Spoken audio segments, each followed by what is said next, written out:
La porte claqua avec une violence qui fit trembler les murs de l'hôtel, comme si le destin lui-même avait décidé de sceller leur sort. Jules, le cœur battant à tout rompre, se tourna vers Kevin, dont le regard, d'ordinaire si serein, trahissait une panique à peine contenue.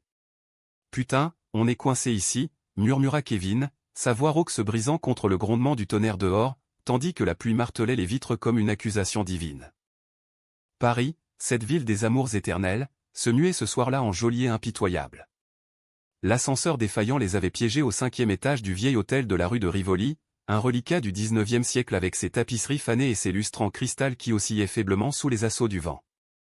Jules et Kevin, amis inséparables depuis leurs années d'études à la Sorbonne, étaient venus pour un week-end banal, une expo au Louvre, un dîner chez l'ami Louis, et peut-être une nuit à refaire le monde dans un bar de Montmartre. Mais la tempête avait tout balayé. L'électricité vacillait, les lignes téléphoniques étaient coupées, et le réceptionniste, un vieux bourru, avait haussé les épaules avant de disparaître dans les escaliers. « Revenez demain, messieurs. » La scène déborde, personne ne bouge. Jules s'effondra sur le lit king size, les ressorts grinçant sous son poids. À 32 ans, il était toujours ce garçon élancé aux cheveux châtains en bataille, aux yeux verts qui pétillaient d'une intelligence acérée, forgé dans les amphis bondés de philosophie. Kevin, 2 ans de plus, incarnait le contraire, trapu, athlétique, avec une barbe naissante qui soulignait sa mâchoire carrée et un sourire qui désarmait les cœurs les plus endurcis.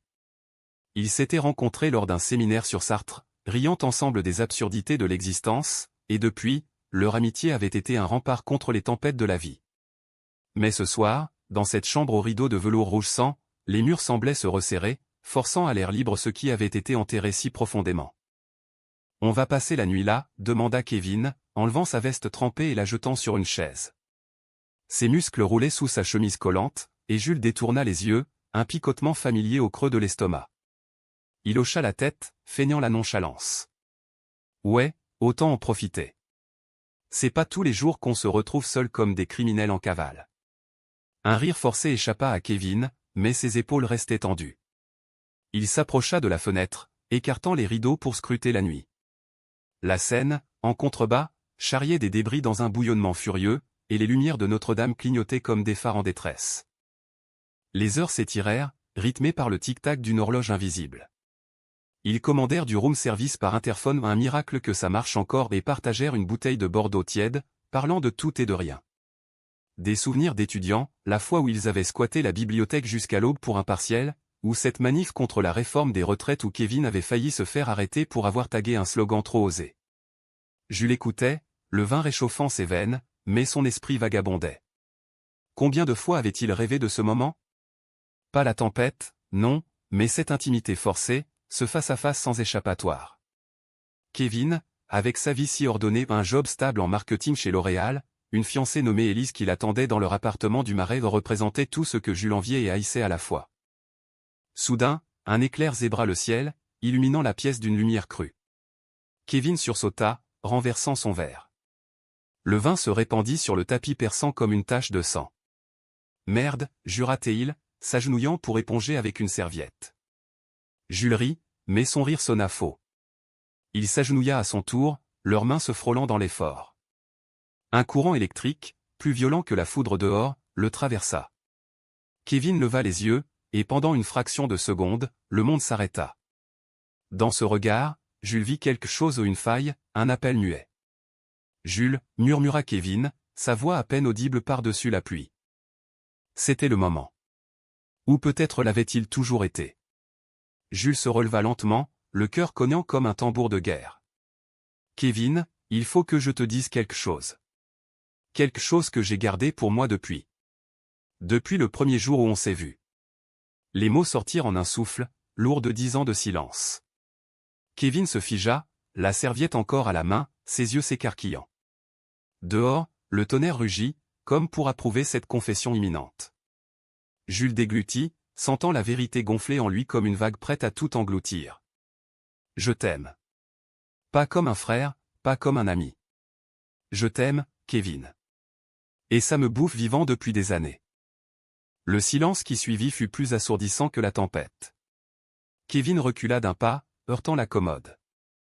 Son visage pâlit, et Jules vit le choc se muer en confusion, puisant quelque chose de plus sombre de la peur? De la colère? Qu'est-ce que tu racontes, Jules, balbutia-t-il enfin, sa voix tremblante. On est potes, mec. C'est pas possible. Élise. Le nom d'Élise plana comme une ombre entre eux, rappel cruel de la réalité. Jules sentit son estomac se nouer. Il avait su, bien sûr. Mais l'entendre, ici, dans cette bulle temporelle, c'était comme une lame dans la chair. Ils passèrent le reste de la nuit à tourner en rond, évitant le sujet comme une braise ardente. Kevin s'allongea sur le canapé lit, feignant le sommeil, tandis que Jules veillait, les yeux rivés au plafond craquelé. Les souvenirs affluaient, leur premier voyage à Deauville, où ils avaient marché des heures sur la plage, les vagues léchant leurs pieds nus, la nuit où Kevin avait pleuré dans ses bras après la mort de son père, et comment Jules avait dû se retenir pour ne pas l'embrasser. L'amour, cet ennemi sournois, avait tissé sa toile patiemment, et maintenant, il les étranglait tous les deux. Au petit matin, la tempête s'apaisa, laissant un ciel gris et lourd. L'hôtel reprit vie, le réceptionniste grogna en les voyant, l'ascenseur ronronna à nouveau. Mais entre eux, une fracture s'était ouverte, invisible mais béante. Kevin serra la main de Jules dans l'entrée, un geste mécanique. « On en reparle bientôt, d'accord » dit-il, les yeux fuyants. Jules hocha la tête, le sourire figé. « Ouais. Bientôt. » Mais au fond de lui, il savait que le « bientôt » était un mensonge, une promesse emportée par les eaux de la Seine.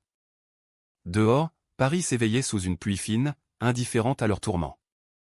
Jules héla un taxi, le cœur en miettes, se demandant si cette nuit avait libéré un oiseau ou simplement brisé une chaîne. Kevin, rentrant chez lui, trouva Élise endormie, son parfum de jasmin emplissant la pièce. Il s'assit au bord du lit, les yeux dans le vague, le poids des mots de Jules pesant sur sa poitrine comme une pierre. Les jours suivants furent un tourbillon. Jules plongea dans son travail de traducteur freelance, enchaînant les nuits blanches sur des romans anglais qu'il rendait en français avec une fureur contenue. Kevin, lui, multiplia les réunions au bureau, évitant les messages de son ami. Mais la ville, cette putain de Paris, conspirait contre l'oubli. Chaque coin de rue, chaque café, chaque pont sur la Seine leur rappelait leur histoire commune.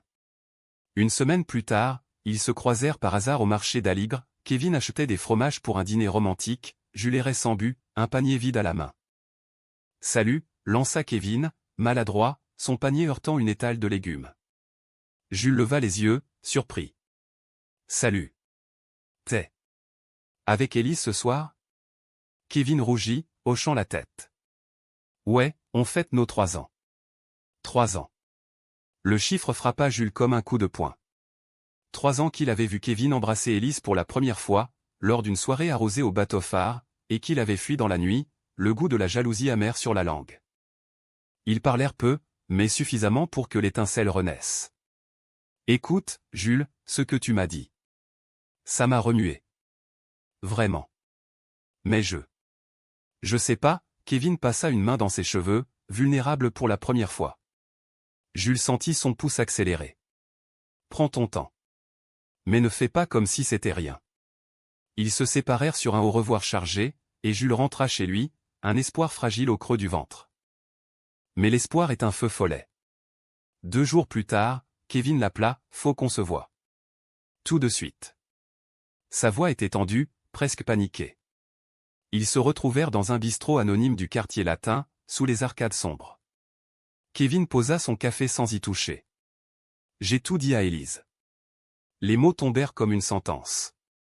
Jules cligna des yeux, abasourdi. « Tout ?» Kevin acquiesça, les traits tirés. « Elle pleurait, Jules. Elle m'a demandé si je t'aimais. J'ai pas pu mentir. Pas complètement. » Le monde de Jules bascula. Réaction en chaîne, la trahison n'était pas encore là, mais elle planait, ombre d'une tempête plus grande. Élise, blessée, avait fui chez sa sœur à Lyon, laissant Kevin seul avec ses démons. « Et toi, qu'est-ce que tu ressens » pressa Jules, la gorge serrée. Kevin baissa les yeux. « Je sais pas. T'es mon meilleur ami. Mais depuis cette nuit à l'hôtel, je pense à toi différemment. C'est terrifiant. » Ainsi commença leur danse dangereuse, des rendez-vous volés, des confessions chuchotées dans l'ombre des parcs, des nuits où Kevin quittait son lit vide pour frapper à la porte de Jules. Paris devint leur complice, avec ses ruelles labyrinthiques et ses lumières tamisées. Pour la première fois, Jules goûta aux lèvres de Kevin, sous un porche de la place des Vosges, la pluie fine effaçant leurs larmes. C'était doux, urgent, un baiser qui portait le poids de 10 ans d'attente. « Je crois que je t'aime aussi », murmura Kevin contre sa bouche, et Jules crut en l'éternité. Pourtant, les fissures apparurent vite. Élise revint, pâle mais déterminée, exigeant des réponses. Kevin, déchiré, promit de choisir. Mais choisir, c'est trahir. Et la trahison, dans l'amour, est une lame à double tranchant. Les semaines suivantes furent un vertige. Kevin oscillait entre deux mondes, celui d'Élise, stable et prévisible, avec ses dîners aux chandelles et ses projets de mariage, et celui de Jules, chaotique et passionné, fait de nuits blanches à débattre de Camus jusqu'au lever du soleil. Paris, indifférente, continuait son ballet, les touristes envahissaient les Champs-Élysées, les artistes peignaient sur les berges de la Seine, et l'automne peignait les feuilles en or et en sang. Jules, pour sa part, se consumait. Il avait toujours su que l'amour gay en France, malgré les avancées ou le mariage pour tous depuis 2013, restait un terrain miné de jugement et de silence. Sa famille, bourgeoise de province, ignorait tout, ses amis, bienveillants mais distants, posaient des questions polies sans creuser. Kevin était son phare, sa tempête, son tout. Il se voyait en secret, un café volé aux flores, une balade nocturne le long du canal Saint-Martin, où Kevin glissait sa main dans la sienne sous le couvert de l'ombre. « J'ai peur, Jules », avouait-il un soir, adossé à un pont, le reflet des lumières dansant sur l'eau noire. « Peur de tout perdre. Élise, toi, moi-même. » Jules le serrait contre lui, inhalant son odeur de savon et de tabac froid. « L'amour, c'est pas une possession, Kev. C'est un saut dans le vide. » Mais ces mots sonnaient creux, car lui aussi avait peur. Peur que ce ne soit qu'un caprice, une rébellion passagère contre la vie hétéro qu'on lui avait imposée. Kevin, élevé dans une famille catholique du Sud-Ouest, portait le poids du péché comme une croix invisible.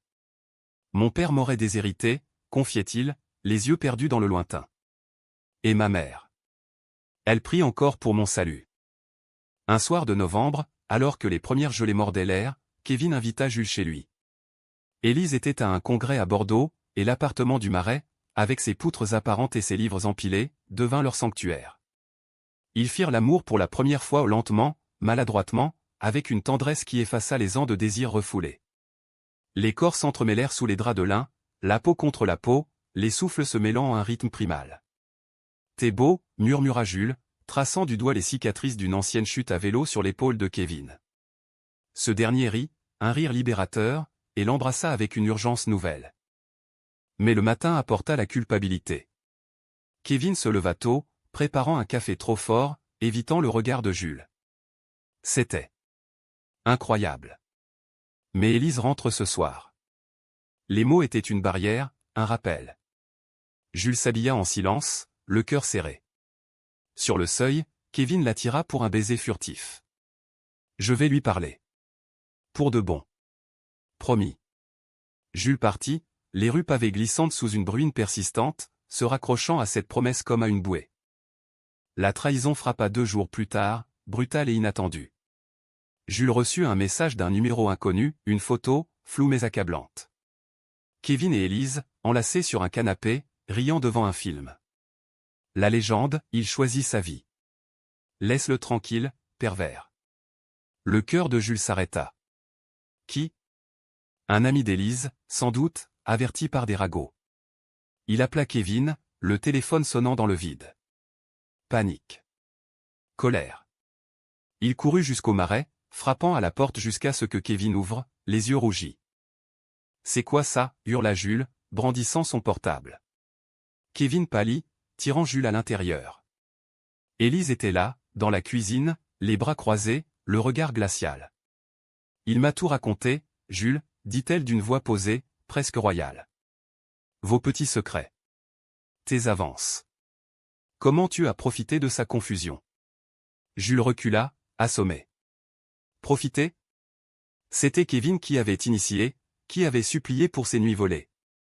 C'est pas vrai, Élise. Demande-lui. Mais Kevin baissa la tête, muet. Le silence était éloquent. Kev, implora Jules, la voix brisée.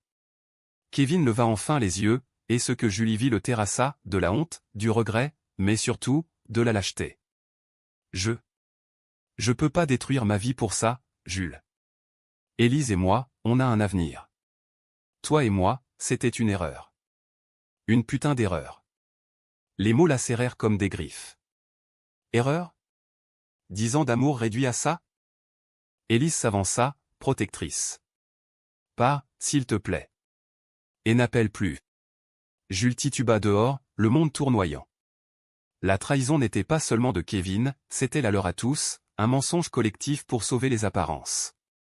Il erra des heures, les larmes se mêlant à la pluie, finissant par s'effondrer sur un banc près du pont des Arts.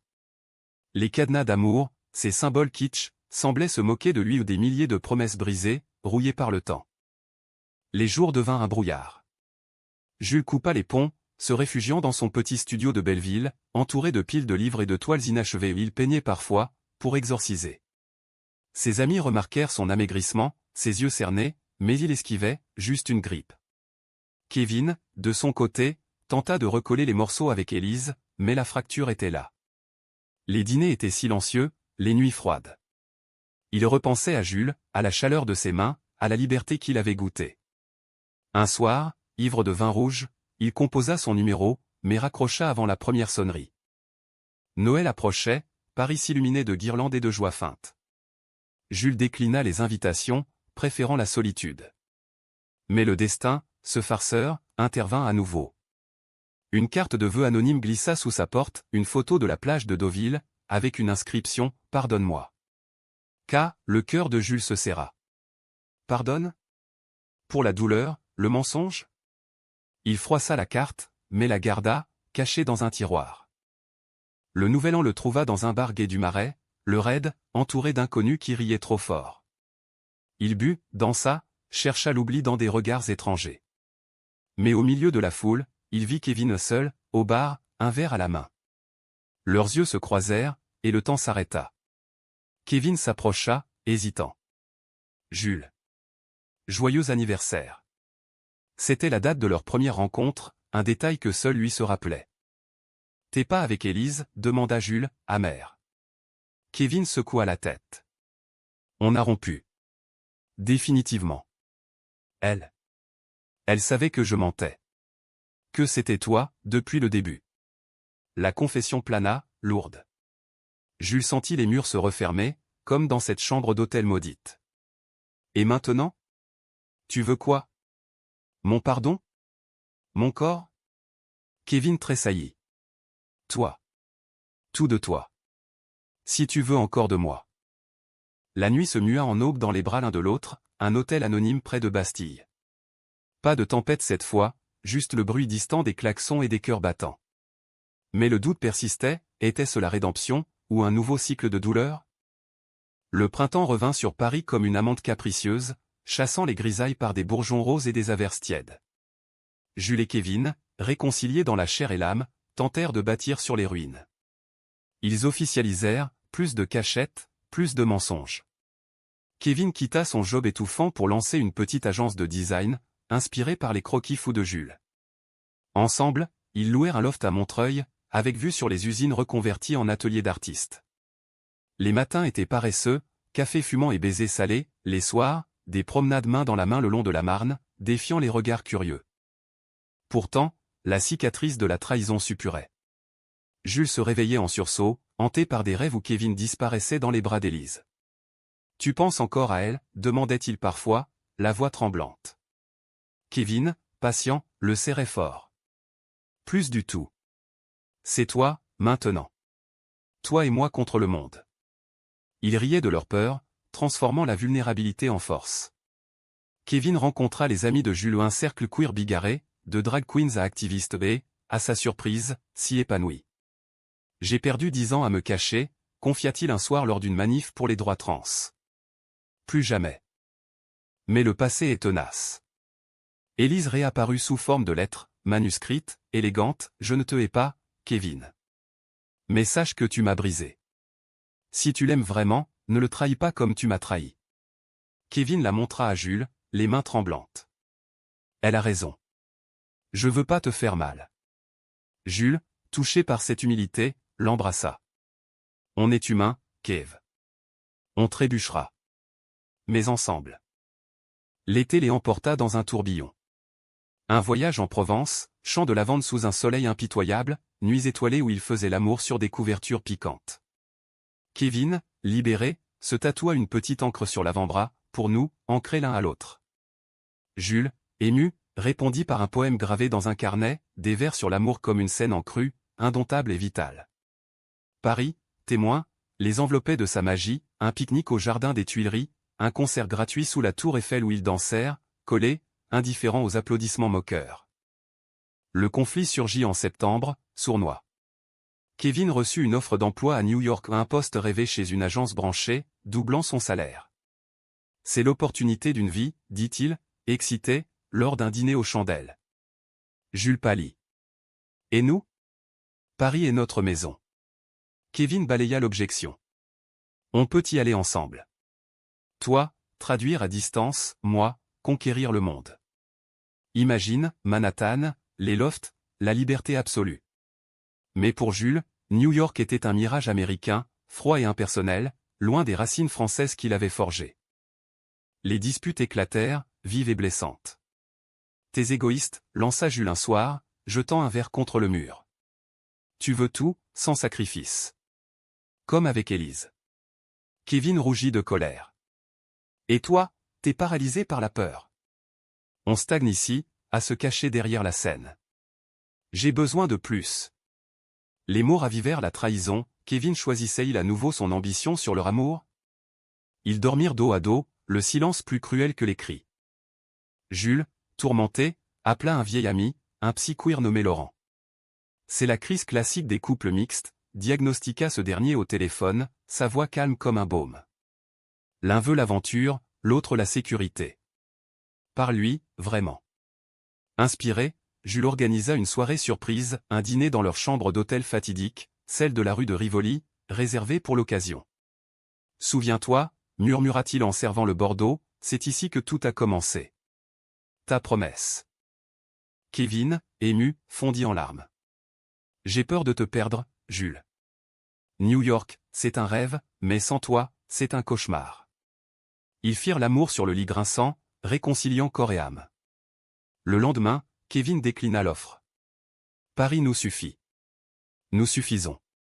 Soulagement, mais aussi un germe de ressentiment, Jules se demanda si Kevin ne se sacrifiait pas trop, si leur amour n'était pas une prison dorée. L'automne approfondit les ombres. Kevin devint distant, absorbé par son agence naissante. Des nuits tardives au bureau, des textos laconiques. Jules, jaloux, fouillait son téléphone, un geste qu'il regretta aussitôt. Rien. Ou presque, un message d'Élise, anodin, bonne chance pour le lancement. Le doute s'insinua, venimeux. Tu la vois encore, accusa-t-il lors d'une engueulade. Kevin explosa. T'es parano. C'est fini, bordel. Mais la graine était plantée. Le chaos trao éclata mi-novembre, un an jour pour jour après la tempête. Une fête pour l'anniversaire de l'agence, invités triés sur le volet, champagne qui coule, rire forcé. Élise était là, invitée par un collègue commun, soi-disant. Elle, radieuse dans une robe rouge, toisait Jules d'un regard triomphant. Kevin, ivre de succès et de vin, l'embrassa sur la joue, un geste amical. Mais pour Jules, c'était une déclaration de guerre. Il quitta la fête en trombe, courant sous la pluie jusqu'à la Seine. Kevin le rattrapa, essoufflé. « Attends. C'est rien, hurla-t-il par-dessus le vacarme des voitures. Jules se tourna, les yeux flamboyants. Rien. Comme notre amour est rien et quand ça t'arrange? Tu la regardes comme avant, Kev. Dis-moi la vérité. Kevin, acculé, craqua. D'accord. Je l'ai vue. 2 fois. Pour clore le chapitre. Elle voulait juste comprendre. Et moi, j'ai douté. De nous. De moi. Parce que t'es partout, Jules, et ça m'étouffe. La trahison, la vraie, se révéla, pas physique, mais émotionnelle. Kevin avait cherché réconfort auprès d'Élise, confessant ses doutes sur leur relation. T'es mon encre, mais parfois, je coule avec toi, avoua-t-il, en larmes. Jules, dévasté, le gifla, un geste impulsif, regretté instantanément. Sors de ma vie. Définitivement. L'hiver s'abattit sur Paris comme une sentence. Neige rare et sale sur les boulevards, vents glaciaux qui fouettaient les âmes errantes. Jules et Kevin se séparèrent dans un silence assourdissant, valise bouclée à la hâte, clés jetées sur la table, regard qui évitait l'adieu final. Jules déménagea dans un studio exigu de la butte aux Cailles, mur nu et vue sur une cour pavée. Kevin resta dans le loft, hanté par les échos de leur rire. La douleur fut viscérale. Jules ne mangeait plus, ne dormait plus, marchant des heures dans la ville endeuillée. Il revoyait leur histoire en flash, le premier baiser sous le porche, les nuits en Provence, la promesse tatouée. Tout ça pourquoi? Une trahison née du doute, un amour trop fragile pour le réel.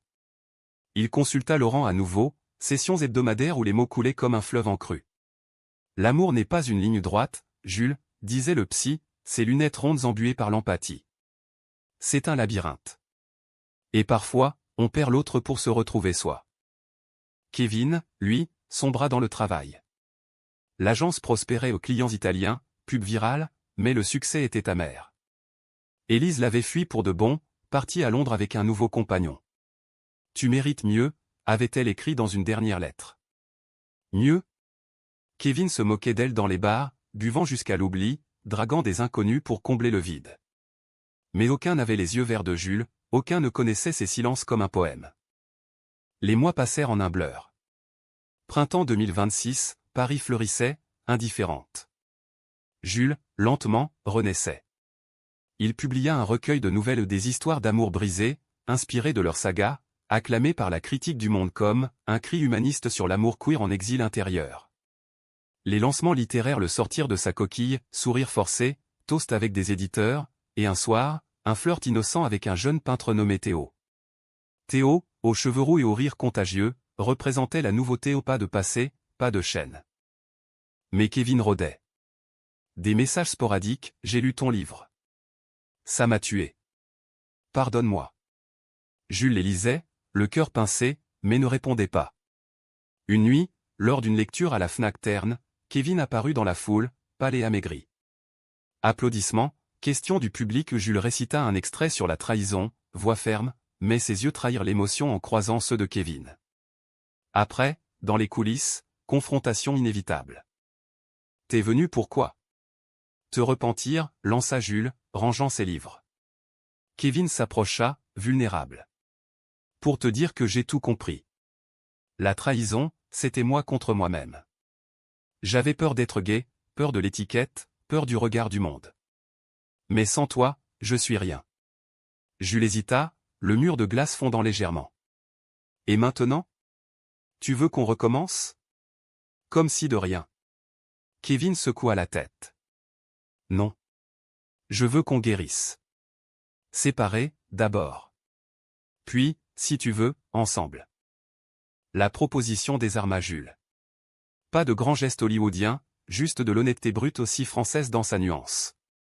Ils parlèrent des heures, café froid entre eux, déballant les rancunes, la jalousie de Jules, la lâcheté de Kevin, les silences qui avaient gangréné leur amour.